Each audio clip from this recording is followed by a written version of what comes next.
ओम पूर्णमदः पूर्णमिदं पूर्णात् पूर्णमुदच्यते पूर्णस्य पूर्णमादाय पूर्णमेवावशिष्यते। ओम शांति शांति शांति।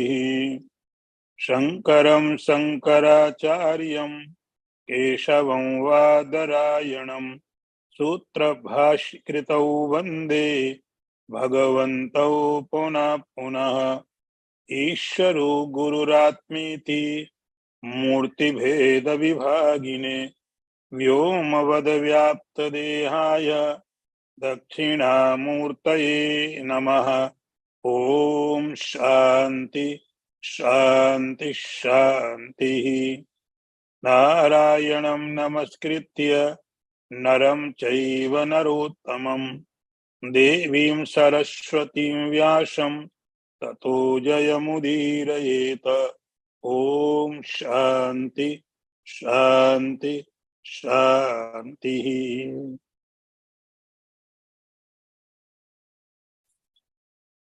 लभन्ते ब्रह्म निर्वाणं ऋषयः क्षीणकल्मषा छिन्न द्वेधा यतात्माना सर्वभूत हिते रता।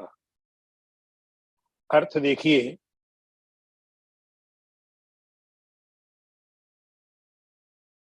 जिनका शरीर मन बुद्धि इंद्रियां अपने बस में है,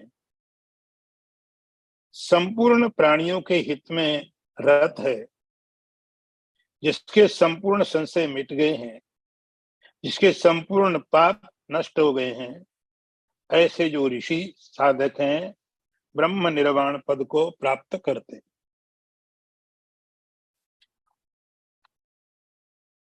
पीछे के मंत्र में भगवान ने बोला अंतरा सुख, इनर हैप्पीनेस,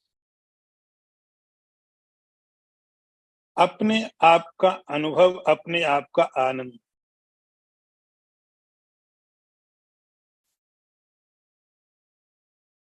अब इस मंत्र में भगवान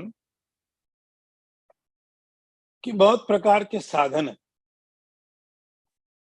दो तरह के जीवन के तरीके आपको बताए गए थे, एक गृहस्थाश्रम, दूसरा संन्यासाश्रम, और दोनों ही आश्रमों में समान अवसर होता है। एक का नाम सांख्य योगी रख दिया, एक का नाम कर्म योगी रख दिया।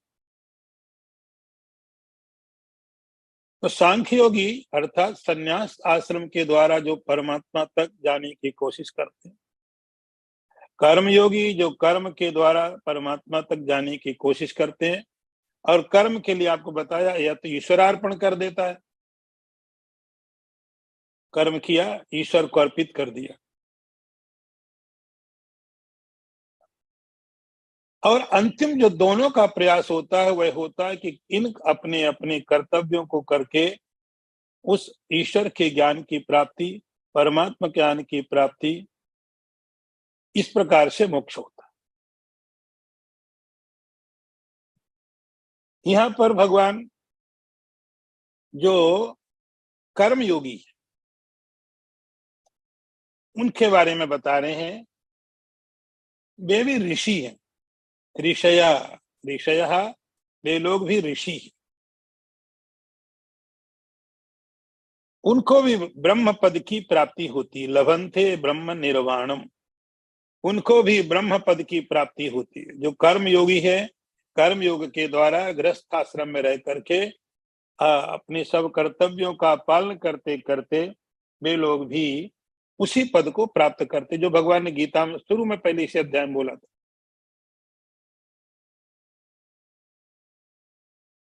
कैसे लोग हैं, सब गृहस्थों को भी नहीं मिलता है और सब सन्यासियों को भी नहीं मिलता है। तो सन्यासी और गृहस्थी कोई कंडीशन नहीं है, कंडीशन है उसका मार्ग, शर्त है उसका जो मार्ग है उस मार्ग पर चलना। यहां भगवान उसका वर्णन करते हैं, इनको भी ब्रह्म पद की प्राप्ति होती है। कंडीशन दोनों के लिए एक जैसी है। यतात्मना, जिन्होंने अपने इंद्रिय या आत्मा का मतलब पूरा शरीर है, इंद्रिय है, मन है, जिन्होंने सबको अपने कंट्रोल में रखा है। छिन्न द्वैधा, जिनके सब संशय मिट गए। किसके संशय? कौन से संशय? संशय आत्मा के बारे में, ईश्वर के बारे में, तो परमात्मा के बारे में। जगत के संशय नहीं है। हमें यह मालूम पड़ गया ये रास्ता किधर जाता है, ये प्लेन कैसे बनता है, ये कंप्यूटर कैसे बनता है, किस कंपनी ने बनाया। आप किसी ऑब्जेक्टिव नॉलेज के प्रति जब निसंदेह हो जाते हैं, उसकी बात या नहीं कर रहे हैं। ईश्वर के प्रति मन में कोई संदेह नहीं होता। छिन्न द्वेधा, द्वेधा माने दो प्रकार, हो भी सकता है, नहीं भी हो सकता। दो प्रकार की जो वृत्ति है वो खत्म हो गई, छिन्न द्वेधा। उसके और एक महत्वपूर्ण बात भगवान और बोलते, जो आपने बहुत बार गीता में सुनी है, क्षीण कल्मषा। क्षीण कल्मष, जिनके पाप समाप्त हो गए, जिनके पाप समाप्त हो गए। और एक जो ये शब्द आपने बहुत बार सुन लिए यहाँ पर इस प्रकरण में, क्षीण कल्मषा भी सुन लिया आपने कि सांख्य मार्ग में चलने वाली व्यक्ति भी ज्ञानाग्नि सर्व कर्माणि भस्मसात। तो जो कोई गृहस्थ संन्यास आश्रम में है, उसके लिए भी भगवान ने इस शब्द का प्रयोग किया, क्षीण कल्मषा। जो यज्ञ आदि जिन्होंने किए, उनके लिए भगवान ने शब्द का प्रयोग किया, क्षीण कल्मषा, उनके भी पाप नष्ट हो गए। यहां एक बात भगवान और डाल रहे हैं, सर्वभूत हिते रता।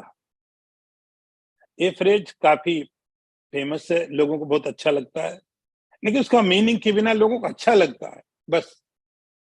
लेकिन इसका कितना डीप मीनिंग है, भगवान ने किस अर्थ में इसका उपयोग किया, उनको इससे मतलब अच्छा लगता है। सर्वभूत हिते रता, ऐसा कोट बना लो, संपूर्ण प्राणियों के हित में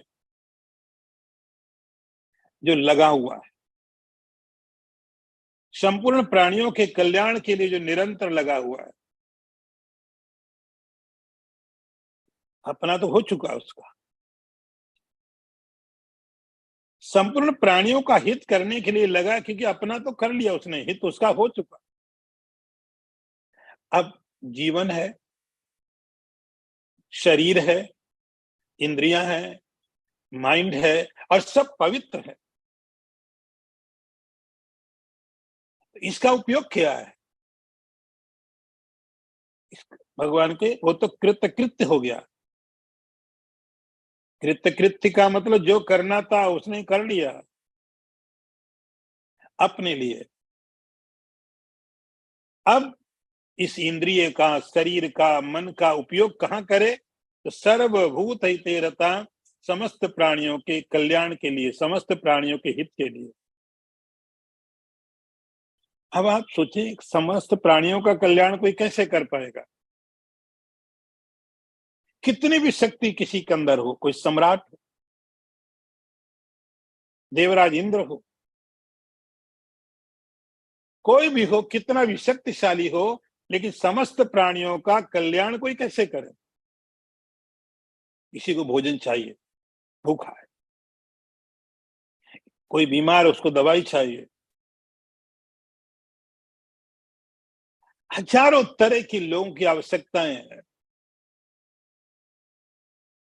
ये कैसे पूरी करेगा? हजारों हजारों तरह की लोगों की जरूरतें हैं जो उनको मिलनी चाहिए।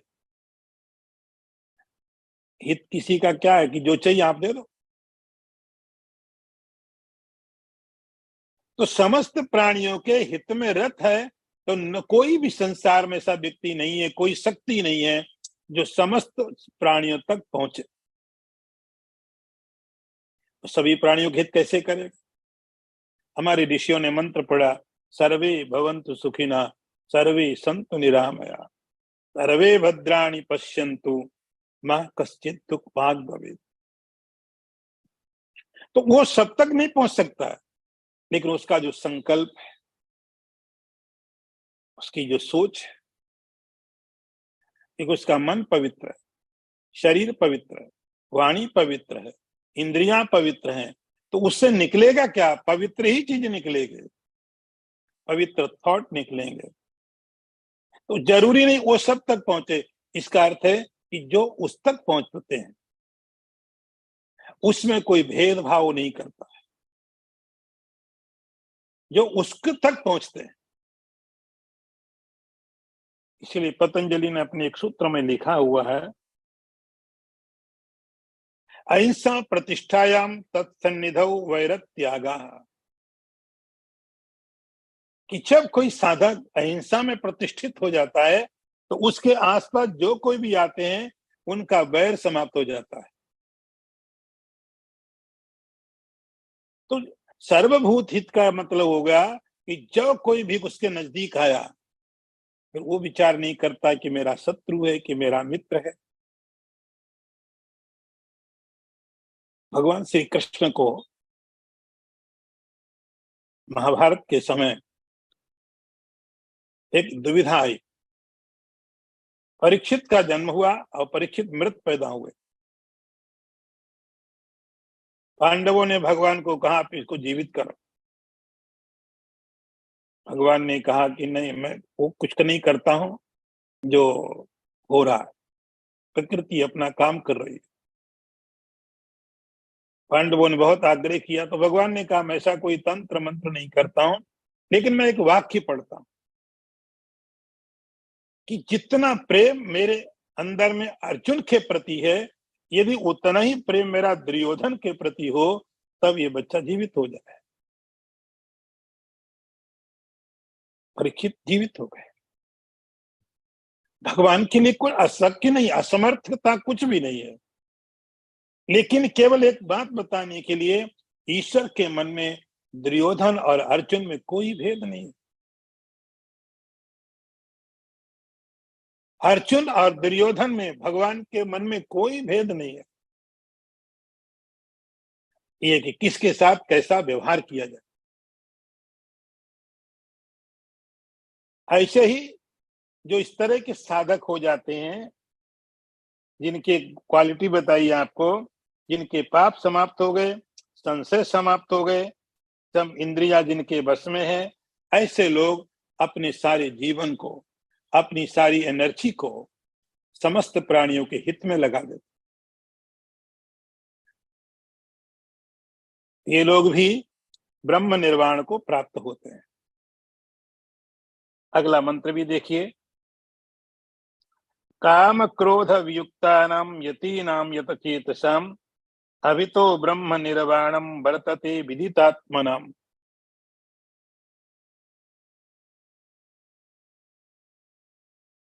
अर्थ देखो, काम क्रोध से सर्वथा रहित जीते हुए मन वाले और स्वरूप का साक्षात्कार किए हुए सांख्य योगियों के लिए सब ओर से ब्रह्म निर्वाण पद की प्रतीति होती है।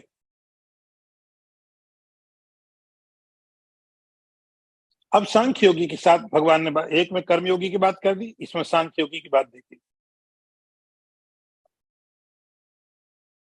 जिनके काम और क्रोध वियुक्त हो, आपको याद होगा पीछे मंत्र में भगवान ने एक बात बोली थी कि शरीर के रहते हुए 23वें मंत्र में काम क्रोधोद्भवम वेगम संयुक्त स सुखी नरा, जिन्होंने अपने काम और क्रोध के वेग को सहन कर लिया। काम और क्रोध के वेग आएंगे और जिसने उसको बर्दाश्त कर लिया, वेग आया चला गया, वह सुखी है। यहां भगवान एक बात थोड़ी और एक आगे कहते हैं कि काम और क्रोध के वेग को सहन करना एक साधना है, एक सुख का कारण है, लेकिन काम और क्रोध पूरी तरह से निकल जाएं, काम क्रोध वियुक्तानाम। हम कई बार, हमको क्या लगता है जब क्रोध आता तब क्रोध होता है। 24 घंटे में कभी कभी आया, कई बार तो सप्ताह में नहीं आता है, महीनों क्रोध नहीं आता। तो हम तो क्रोध से रहित हैं। कभी कभी आ गया, हम कहाँ रोज करते हैं। कभी कभी आ गया तो हम तो क्रोध से रहित हैं। कभी काम आ गया, हम तो काम से रहित। कभी कभी की बात है तो अपवाद बोलते हैं इसको। नहीं, मैं तो कम से में न कोई काम है, न कोई क्रोध है, न कोई लोभ है, ऐसा भ्रम हो जाता है। ऐसा भ्रम पैदा हो जाता है कि ना कोई काम है। मैं तो क्रोध कभी कभी वो करने का कारण होते हैं, ऐसे थोड़ी करता हूं मैं। करने के कारण होते हैं, परिस्थितियां करवाती हैं, लोग करवाते हैं। मेरे अंदर क्रोध थोड़ी।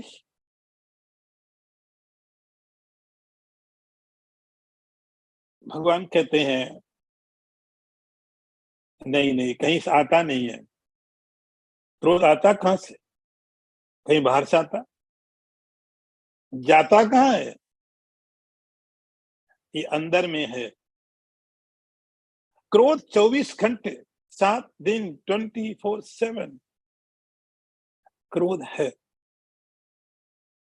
फर्क इतना रहता है कि वह क्रोध की क्वांटिटी कम है, इसलिए आप भूल जाते हो कि हमको क्रोध है। क्वालिटी में कोई फर्क नहीं। फिर कभी कोई परिस्थिति ऐसी पैदी तो इरप्ट हो जाता, वो विस्फोट फटता है। तब लगता क्रोध हुआ, ब्लड प्रेशर बढ़ गया। तो जिस समय वो नहीं फटा था, वेग नहीं आया था उस समय उसका,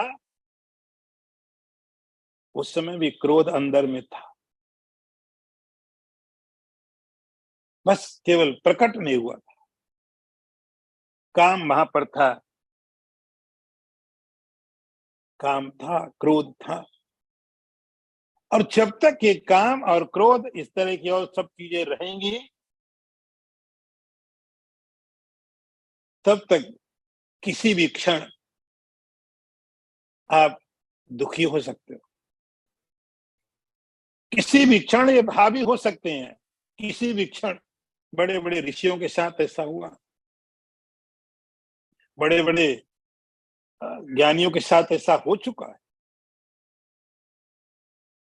लगा काम नहीं है, क्रोध नहीं है, मोह नहीं है, ममता नहीं, लेकिन अचानक ऐसा विस्फोट हुआ कि क्रोध मालूम पड़ने लग गया, खतरनाक तरीके से हो गया। तो यहाँ भगवान कहते हैं वेग नहीं धारण करना है, आपको क्रोध खत्म करना। यति नाम यत चेतसाम। यत चेतसाम का अर्थ हुआ जिन्होंने अपने चित्त को, मन को, इंद्रियों को बस में करके रखा हुआ है। बस में करके रखा है, ऐसे जो यति है। और विदितात्मा नाम, जिन्होंने आत्मा को जान लिया है। ये उसके विशेषण, ये उसके विशेषण है। जिसने आत्मा को जान लिया, काम क्रोध जिसके चले गए, जिनकी इंद्रिया मन जिसके बस में है, ऐसे जो यति लोग हैं, प्रयत्न करने वाले लोग हैं, अभी तो ब्रह्म निर्वाणम, उनके लिए ब्रह्म निर्वाण चारों तरफ है। यहां पर भी है, वहां पर भी है। अभी तो चारों, यहां भी है, श्लोक में भी है, शरीर के पहले भी, शरीर के बाद में भी। शरीर रहे तो भी है, शरीर नहीं रहे तो भी है। अभी तो ब्रह्म निर्वाणम, ये ब्रह्म निर्वाण हमेशा सब जगह उनके लिए है, इन योगियों के लिए। इस प्रकार भगवान ने इन योगियों की बात की। अभी तक आपने सुना सांख्य योग, कर्म योग के बारे में भगवान ने बता दिया। अगला मंत्र देखिए। स्पृशान कृत्वा बहिर्बाह्य चक्षुश्चैवान्तरे भ्रुवोः प्राणापानौ समौ कृत्वा नासाभ्यंतरचारिणौ। अर्थ देखिए, बाहर के पदार्थों को बाहर ही छोड़कर और नेत्रों की दृष्टि भवों के बीच में स्थिर करके नासिका के अंदर चलने वाले प्राण और पान को समान करके, तो यहां तक एक प्रकरण भगवान ने लिया था सांख्य योग और कर्म योग के लिए। दो मार्ग बताए थे, सांख्य योग के द्वारा और कर्म योग के द्वारा। गृहस्थ आश्रम में रहे तो भी कोई समस्या नहीं, संन्यास आश्रम में रहे तो भी ठीक है। आप कहीं से भी, कोई भी व्यक्ति इस अध्यात्म के रास्ते में अपना मार्ग चल सकता है। अब एक प्रश्न मन में आया कि बहुत बार हमने सुना है मेडिटेशन, योग। योग एक विधा है, एक मार्ग है, एक व्यवस्था है। उसके बारे में आप क्या कहते हैं? तो ये जो यहां से भगवान ने अगला जो अध्याय आएगा, छठा अध्याय, उस अध्याय में बहुत ही विस्तार पूर्वक इस चीज को बताया जाएगा। यहां भगवान ने उस अध्याय की भूमिका शुरू कर दी कि बहुत बार आपने सांख्य के बारे में बहुत विस्तार से बताया, कर्म योगी के बारे में बताया, बहुत विस्तार से, बहुत बहुत तरीके के आपने वर्णन किया। लेकिन ये जो योग है, मेडिटेशन है, ध्यान है, वो किस प्रकार से इस व्यक्ति को सहायता करता है, इस तरह का प्रश्न है। या आप ऐसे समझ सकते हो कि काम और क्रोध के जो वेग हैं, या जो काम और क्रोध हैं, उन समस्त को हमने जान तो लिया, सबको मालूम है कि काम अच्छा नहीं है, क्रोध अच्छा नहीं है। लेकिन जानने से हुआ क्या? परिणाम क्या निकला? आज देखते हैं आजकल लोग एक मनोवैज्ञानिक के पास जाते हैं, एक फैशन जैसा बन गया ट्रीटमेंट लेने के लिए। अब वो क्या सिखाएगा? वही सिखाता जो आपको मालूम है, अलग से क्या बताएगा। और मजेदार बात तब होती जब उस मनोवैज्ञानिक को भी और किसी मनोवैज्ञानिक के पास जाना पड़ता, वही पागल हो जाता सुन सुन कर, वही बातें सुनता, वही बोलता है, उसको चेंज नहीं है। कंप्यूटर की तरह सुनता भी वही चीजें हैं रोज सब लोगों से, और बोलता भी वही चीजें हैं, पागल हो जाता। वो दूसरे के पास जाता वही चीजें सुनने के लिए, वही बताने के लिए। ऐसा आदमी का मन पागल होता है।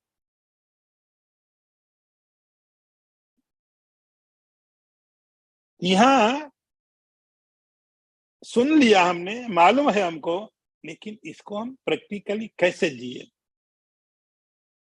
हम अपने जीवन में इसको धारण कैसे करें? मालूम तो पड़ गया, काम क्रोध के बे को धारण करो या काम क्रोध को छोड़ दो, लेकिन कैसे? हमको मालूम है, दूसरों को भी बता दिया, लेकिन कैसे? उपाय? तो उस उपाय के रूप में आप यहां से इस मंत्र को समझ सकते हैं। एक इस छोटे से मंत्र में आप भगवान की एक शैली देखो। भगवान के, आपने भगवान का विस्तार से बहुत वर्णन सुना, भगवान ने खूब विस्तार पूर्वक सब चीजों को बताया, लेकिन भगवान कैसे सूत्र शब्दों का प्रयोग करते हैं। सूत्र, आप हैरान हो जाओगे, भगवान की सूत्र शैली है। इस मंत्र में भगवान ने योग की सारी विधियां इकट्ठी करके रख दी। स्पृशान कृत्वा बहिर्बाह्य, इस बात को भगवान विस्तार पूर्वक 6ठे अध्याय में बताएंगे। केवल एक आपको सूचनात्मक दे दिया। पहला काम है कि बाहर के जो चीजें हैं उनको बाहर ही छोड़ दो कृपा करके।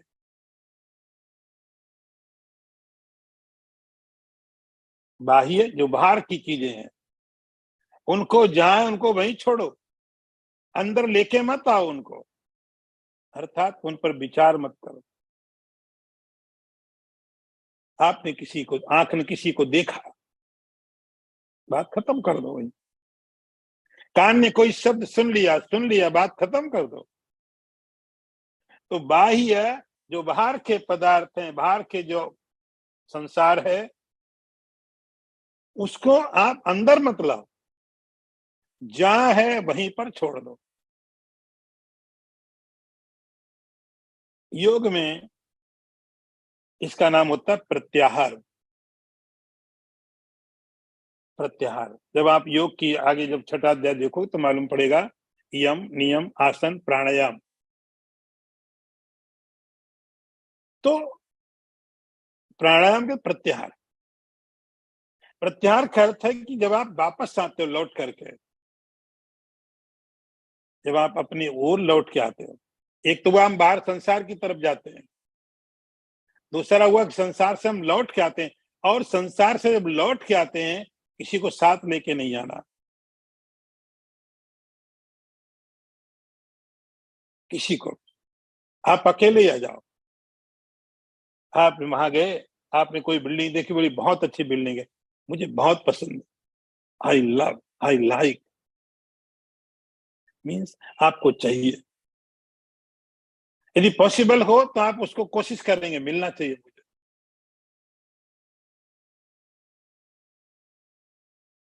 वो अंदर आ गया, भगवान कहते उसको वहीं छोड़ो।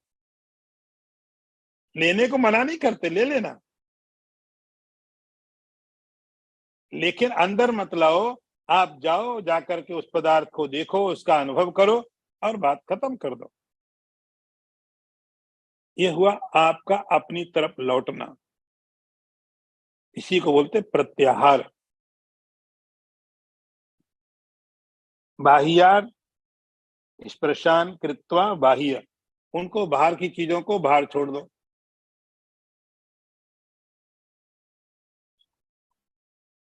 और चक्षुषैवांतरे भ्रुवो, उसके बाद भगवान कहते हैं कि अपनी जो दृष्टि है, तो केवल इतने में भगवान ने प्रत्याहार प्रत्याहार के बारे में बता दिया। अब ध्यान के बारे में देखो, मेडिटेशन के बारे में भगवान कितना बताते हैं, चक्षुषैवांतरे भ्रुवो। उसके बाद अपनी जो दृष्टि है, जो आंखें हैं, उनको नाक के ऊपर दोनों भौहों के बीच में स्थापित कर दो। चक्षुषैवांतरे भ्रुवो। यदि आंखें पूरी तरह से बंद हैं तो नींद हो सकती है। नींद में पूरी तरह, आंखें पूरी तरह खुली हैं तब बाहर का संसार हो सकता। भगवान ने बीच का रास्ता दिया। यहां पर आपकी आंखों की जो दृष्टि है वह न तो पदार्थों की तरफ जाए और पूरी तरह बंद भी नहीं करना, तो उस विजन को, उस दृष्टि को दोनों आंखों के बीच नाक के ऊपर वाले हिस्से में स्थापित करो। उसको बोलते आज्ञा चक्र।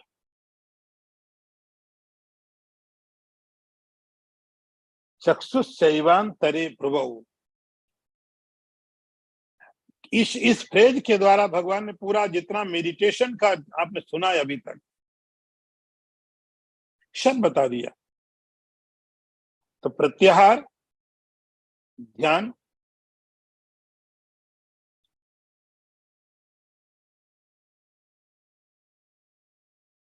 तो पहले वहां से लौटे, बाहर के संसार से, और अपनी आंखों की जो दृष्टि है, आंखों का जो स्थापित, आंख का मतलब यहाँ पर इंद्रियां, सारी इंद्रियां। ये नहीं आप मेडिटेशन करने गए, मोबाइल साथ में लेके गए, बीच बीच में व्हाट्सएप भी चेक कर रहे हैं कि क्या आया। मेडिटेशन करने बैठे, फेसबुक भी देख लिया बीच में। आजकल तो और ही चीजें आ क्या क्या क्या क्या आ गई हैं, नई नई। तो बीच बीच में मेडिटेशन खोल के देख लिया, टिन आवाज आई थोड़ी सी, लगा कुछ तो आया, वो देख लिया, फिर आंखें बंद करके मेडिटेशन हो रहा है। अरे ऐसा मेडिटेशन किसी काम का नहीं। वो जो अंदर बाहर की चीजों को फिर अंदर ले लिया। इस तरह के कुछ भी एक छोटे छोटे भी कारण आपके पूरी तरह मेडिटेशन को खत्म करने के लिए हो सकते हैं।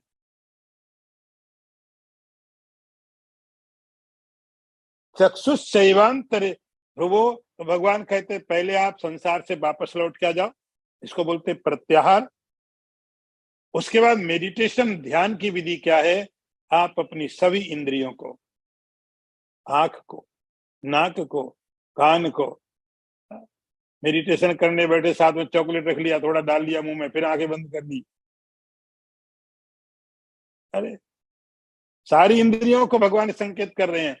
ऐसी आंखों की विजन आप यहाँ पर टाल के रखेंगे ना, जोर से सिर में दर्द होने लगेगा।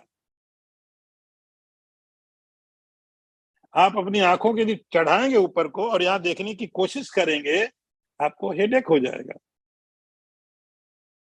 भगवान इंद्रियों को एक ऐसी स्थिति में स्थापित करने की कोशिश कर रहे हैं जिसका नाम प्रत्याहार है, जो धारण ध्यान की विधि की भूमिका। आपकी आंख, नाक, कान सब अब केंद्रित किया आपने, एक जगह केंद्रित किया। उन समस्त चीजों को भगवान ने यहां नाम दे दिया है चक्षुषैवांतरे भ्रुवोः। तो मेडिटेशन की जितने भी तरीके मालूम हैं, जितने भी उपाय मालूम है, उन सभी उपायों को भगवान ने इतने शब्द में यहाँ पर कह दिया। आगे प्राणापान समो कृत्वा, प्राण और अपान, तो प्राणायाम जो है योग का एक जो एक पाद है, एक स्टेप है जिसको आप प्राणायाम बोलते हो। भगवान ने पूरे प्राणायाम कितने में कह दिया, प्राणापान समो कृत्वा, प्राण और अपान, पूरक, रेचक, कुंभक, उसको एक दिशा में ले जाए। इस समय मैंने आपको पहले ही बोला कि जो प्राण चलते हैं, प्राण हर एक इमोशन के साथ अलग तरीके से चलता है। यदि आप क्रोध में हैं तो प्राण की गति अलग होगी, आप लोभ में हैं तो प्राण की गति अलग होगी। हमको लगता है एक ही जैसे चल रहा है। काम में है तो प्राण की गति अलग हो जाएगी, शांत है तो अलग तरीके से प्राण चलता है। तो मन के अंदर जो इमोशन है, जो भाव है, वो प्राण के साथ कनेक्टेड होते हैं। अभी तक संसार के साथ थे, बहुत तरह के इमोशन थे, प्राण वैसे चल रहा था। या भगवान कहते प्राणायाम, हजारों तरीके का आपने प्राणायाम सुने हैं, ये प्राणायाम वो प्राणायाम, बहुत तरीके के सुने हैं। सुने शरीर को स्वस्थ रखने के लिए। यहाँ भगवान शरीर की बात नहीं कर रहे, भी तो हो चुका पहले। प्राणापानो समो कृत्वा, अपने, तो जो भी अंदर में इमोशन है, जो भाव है, यदि आप अपने प्राण की गति को बदल देते हैं तो वो भाव चला जाता है। अंदर में क्रोध का भाव, काम का भाव।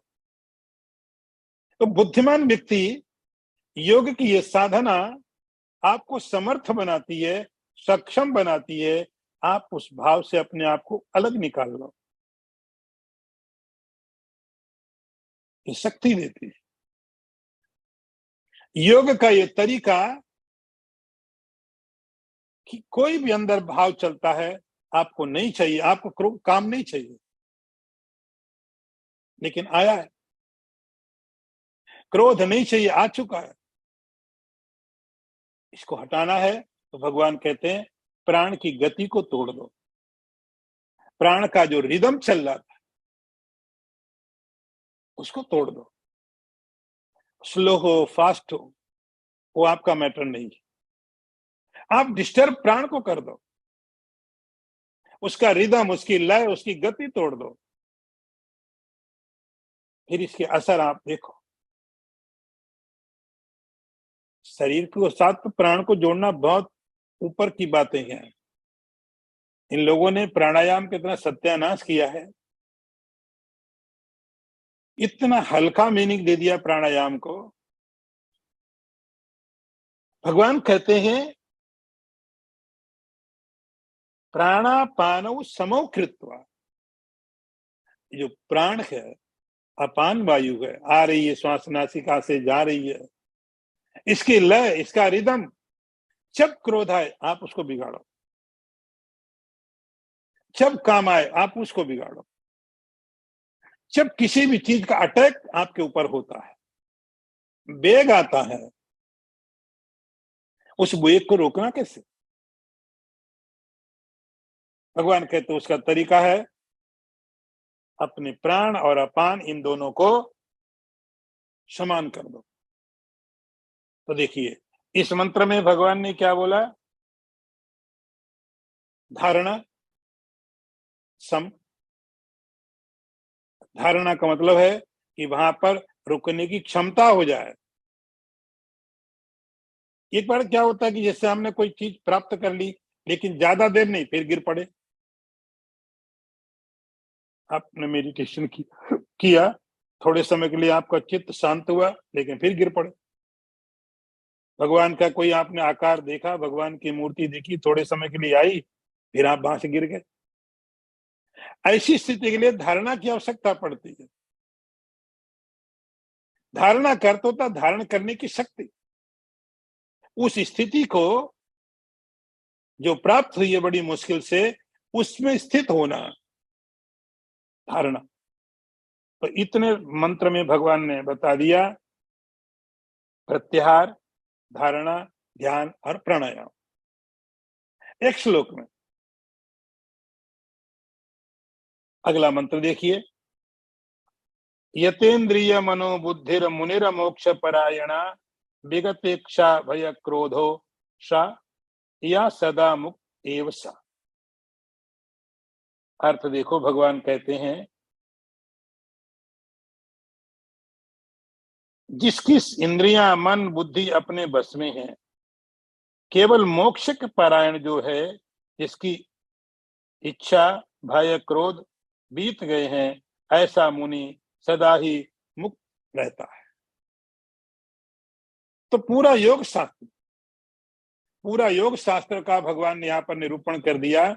इसके प्रारंभ की जो स्थितियां, यम नियम, वो सब तो यत में आ गए। शरीर मन इंद्रियों को बस में करने में उसके यम नियम आसन सब आ चुके। तो भगवान कह रहे हैं यहाँ पर ऐसा जो योगी है, ऐसा योगी यतेन्द्रिय मनोबुद्धिर मुनिर मोक्ष परायणा। इतना सुन लिया, इंद्रियों को बस में करना चाहिए, मालूम पड़ गया, दूसरों को बता दिया, लेकिन करें कैसे? बड़ा अच्छा लगता है कि जब इंद्रियां बस में होंगी तो ये प्राप्त हो जाएगा, हो जाएगा, लेकिन कैसे? तो इस प्रकार की भगवान कहते हैं ये जो योग की पूरी विधा है, योग का पूरा एक सिस्टम है, पूरा मेथड है, पूरा तरीका है, यम नियम आसन प्राणायाम प्रत्याहार धारणा ध्यान, इसके द्वारा करने के पश्चात वो भगवान उसको क्या बोलते हैं, परिणाम कैसा होगा उसके जीवन में, वह भी यतीन्द्रिय। अब आप पहले वाली बातें ध्यान रखनी पड़ेंगी कि जो सन्यासी है वह अपने सन्यास धर्मों का पालन करते करते भी उसी स्थिति को प्राप्त करता है। गृहस्थ आश्रम में है, वह भी अपने कर्म योग को करते करते उस स्थिति को प्राप्त करता है। अब जो मेडिटेशन का योग का रास्ता है, ये कोई अलग लोग नहीं होते हैं, इनके लिए कोई अलग आश्रम की व्यवस्था नहीं है, ये दोनों के लिए होता है, ये सबके लिए होता है। ये मार्ग गृहस्थ आश्रम में रह करके ये प्रक्रिया की जानी चाहिए। संन्यास आश्रम में रह करके भी ये प्रक्रिया पालन करनी चाहिए। तो इसका कोई अलग आश्रम नहीं है कि जैसे कर्म योग तो गृहस्थाश्रम में चला गया, सांख्य योग संन्यास के लिए चला गया, योग मार्ग किसके लिए है? तो योग मार्ग सबके लिए,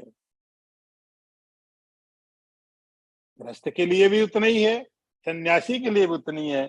और उसके परिणाम में भी क्या होगा? यतेंद्रिय मनोबुद्धिर। बाकी सब चीजें आपने कई बार सुनी, लगभग लगभग वैसी है। इसके द्वारा भी वही प्राप्त होगा, उसकी इंद्रिय, उसका मन, उसकी बुद्धि सब यत हो जाएगा। यत का मतलब कंट्रोल। इन साधनों को करते करते, इस अभ्यास को करते करते, इस प्रैक्टिस को करते करते, जानने से नहीं होता, ये करने से होता है। ये करने से होता है। ये प्रैक्टिस अभ्यास करते करते मन, बुद्धि, इंद्रिया उसकी यत हो जाएंगी, बस में हो जाएंगी। और इच्छा, भय, क्रोध ये सब निकल जाएंगे। जैसे कोई व्यक्ति भूखा है, वो भोजन करते, कमजोर बहुत हो गया, भूख हुई, भोजन नहीं मिला कई दिनों से तो कमजोर हो गया। अब इस व्यक्ति को जैसे जैसे भोजन मिलना, इसने खाना शुरू किया, तो खाने के साथ साथ क्या होता है? भूख भी जाती है, ताकत भी आती है। भूख भी गई, ताकत भी आई। ऐसे जब ये साधना किसी ने की, उसकी इच्छाएं, भय और क्रोध ये खत्म होते हैं, और इंद्रियां, मन अपने आप बस में। ये प्रक्रिया कंप्लीट तब है, आधा हिस्सा पूरा नहीं किया जा सकता। आधा आए, जैसे कोई डॉक्टर किसी को बोलता है तुम्हारा हार्ट का ऑपरेशन करना पड़ेगा, 10 लाख रुपए खर्च है, ठीक है। अब ऑपरेशन करने लग गया, ऑपरेशन करते करते उसने कहा देखो मैंने खोल तो दिया है, अब मुझे जल्दी है, मैं वो पूरा ऑपरेशन नहीं करूंगा, तो मुझे ऐसा करो 5 लाख दे दो। चलो तुम हम छोड़ देते, 3 लाख दे दो, मैं जाता हूं। काम बीच में नहीं छोड़ सकते हो कि मैं, चलो 2 लाख दे दो, 10 लाख की बात हुई, आधा तो कर दिया मैंने, खोल तो दिया नहीं। तो ये काम आधा नहीं कर सकते कि इंद्रियां बस में हो जाएं, काम क्रोध अंदर में रह जाए। ये कंप्लीट प्रोसेस ये है कि एक चीज होगी तो दूसरी अपने आप होगी। इंद्रियां बस में हो जाएं, काम क्रोध रह जाए, अरे ऐसे नहीं हो सकता है। यतेंद्रिय मनोबुद्धिर विगत इच्छा भय क्रोध, ये दोनों एक दूसरे के साथ में कंप्लीट होती हैं। ऐसा जो मुनि मोक्ष को चाहने वाला है, सदा मुक्त एव सा, मुक्त है। वह योग मार्ग के द्वारा भी मुक्त है। अगला मंत्र देखिए, इस अध्याय का आखिरी मंत्र, भोक्तारम यज्ञ तपसाम सर्वलोक महेश्वरम सुहृदम सर्वभूतानां ज्ञात्वा माम शांतिम इच्छत मृक्षति। भगवान कहते हैं, माम मुझे सब यज्ञों का, तपों का भोक्ता, संपूर्ण लोगों का ईश्वर, संपूर्ण प्राणियों का सुहृद ऐसा जान करके शांति को प्राप्त करे।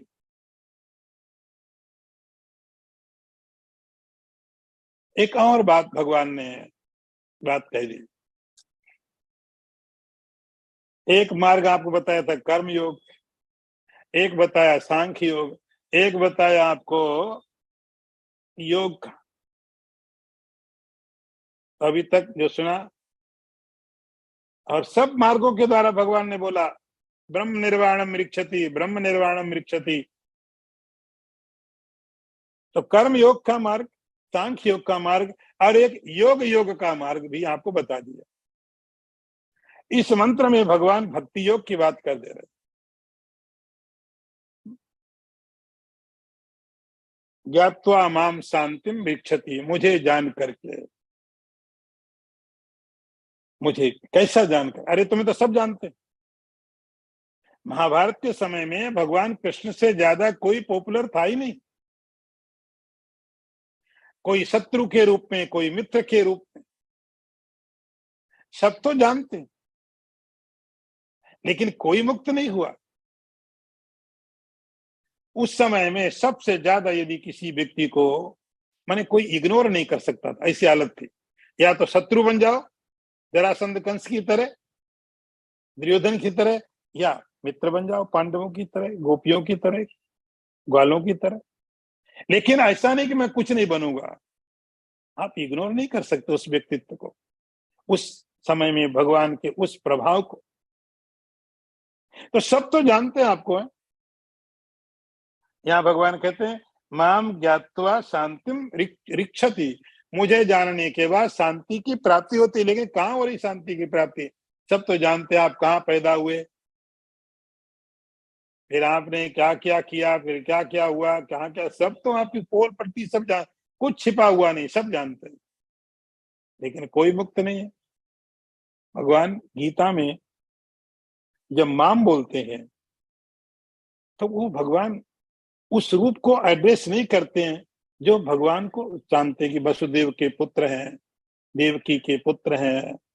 उस रूप की बात भगवान नहीं करते। इतना तो सब जानते हैं। ये जानना भगवान का परिचय नहीं है, ये तो वसुदेव के पुत्र का परिचय, भगवान का नहीं। इसलिए भगवान के बारे में वसुदेव भी कंफ्यूज रहते थे, देवकी भी भ्रमित रहती थी। पुत्र के रूप में कोई भ्रमित नहीं थे वो लोग। यहां भगवान कहते हैं मुझे जान करके, मुझे कैसा जान के? भोक्तारम यज्ञ तपसाम, हे अर्जुन मुझे जान, मुझे कैसा जान करके कि समस्त यज्ञों का, यज्ञ मतलब जितने शुभ कार्य, समस्त तपस्याएं, व्रत उपवास तीर्थ यात्रा, ईश्वर के लिए जो कष्ट उठाया जाए, तो जो कुछ भी किया जाता है करने वाला भी मैं हूं और उसका फल भोगने वाला भी मैं ही हूं। भोक्तारम यज्ञ तपसाम, तो जितने यज्ञ हैं उसका भोक्ता कौन है? मैं। तो मैं करता कैसे होता हूं? शरीर के अंदर रह करके। ध्यान देना, शरीर के अंदर जब वो परमात्मा रहता है जीव के रूप में, तब वो करता होता है। और जब वह बिना शरीर के होता है तब समस्त कर्मों के फल का भोक्ता होता है। मैं अपने कर्मों का फल का भोक्ता होता हूं, मैं आपके कर्म का फल भोक्ता नहीं, आप मेरे कर्मों के फल के भोक्ता नहीं हो सकते हो। यह परमात्मा कहते हैं मैं समस्त कर्मों के फल का भोगता हूं। कैसा? ईश्वर के रूप में। तो मुझे भोक्तारम यज्ञ तपसाम, तो जितने भी यज्ञ हैं, जितनी तपस्याएं हैं, उनके कर्म के फलों का भोक्ता मैं हूं। अर्थात ईश्वर व्यापक और सर्वलोक महेश्वरम। मुझे वसुदेव के पुत्र के रूप से मत समझना, मुझे समझो सर्वलोक महेश्वरम, मैं समस्त लोकों का ईश्वर हूं। ईश्वर का अर्थ होता है कंट्रोलर, शासन करने वाला। शासन की जरूरत क्यों पड़ती? और किसको शासन किया जाना चाहिए? शासन जो किसी के लिए नुकसानदायक लोग हैं उनको शासन करना पड़ता है। शासन उनका करना पड़ता है जो लोगों को नुकसान पहुंचा सकते हैं, उनको कंट्रोल करना पड़ता है। ये नहीं करना, ये नहीं करना, ये करना, ये करना। तो ऐसा लोगों के लिए शासन देना पड़ता है।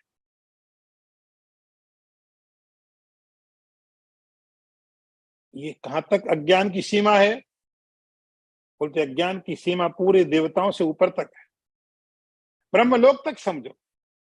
तो जितने लोक हैं, नीचे के, ऊपर के, पाताल, स्वर्ग, सब लोक हैं, उन सब को कंट्रोल करने वाला मैं हूं।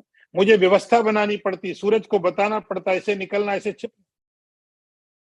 मुझे वायु को कहना पड़ता है। इसलिए उपनिषद कहते हैं यस्तपत यद भयाद बाति बातोयम सूर्यस्तपत यद भयाद। बताना पड़ता है सूरज को ये करना, अग्नि को बोलना पड़ता है, वायु को बोलना पड़ता है, ब्रह्मा को बताना पड़ता है। तो समस्त लोगों का मैं ईश्वर,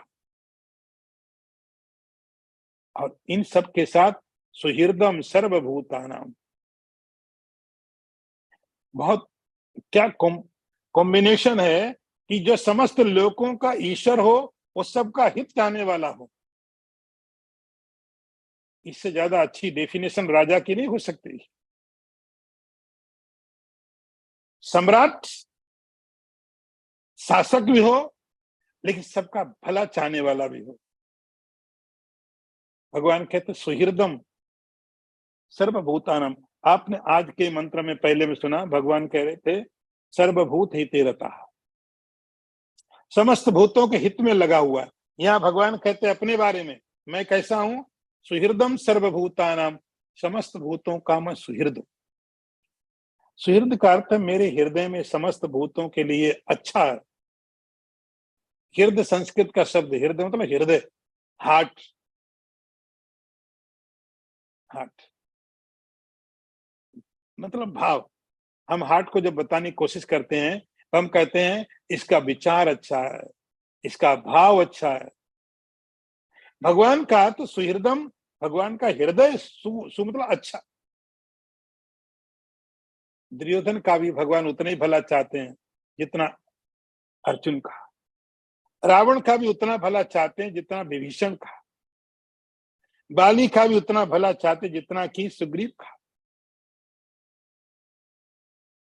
सुहृदम सर्वभूतानाम, समस्त भूतों के प्रति मेरे मन में सुहृद है, सबके लिए, सबके प्रति। इसीलिए मैं महेश्वर हूं। मैं समस्त जीवों को शासन करता हूं, लेकिन शासन जैसे माता पिता करते हैं। इस सुहृद शब्द का ज्यादातर उपयोग होता है 3 जगह, माता पिता और गुरु के लिए। जैसे माता पिता अपने बच्चे के लिए, उनके मन में हमेशा अच्छा भाव रहेगा। बच्चे माने नहीं माने, लेकिन ये बेचारा, तो इनका हृदय सुहृद है, लेकिन किसके लिए? केवल अपने बच्चों के लिए, पड़ोसी के बच्चों के लिए नहीं। इनके अंदर हृदय पवित्र है, इनका अच्छा हृदय, लेकिन इनके हृदय की पवित्रता एक लिमिटेड है। केवल अपने बच्चों के लिए बड़े अच्छे, कुछ भी करें बड़े अच्छे हैं, कुछ भी करें बच्चे, लेकिन पड़ोसी का बच्चा, दूसरों का, उसके लिए तो हम जजमेंट पास करते थे तुरंत। तो हमारा हृदय अच्छा है लेकिन लिमिटेड है, ईश्वर का हृदय लिमिटेड नहीं है, अनलिमिटेड है।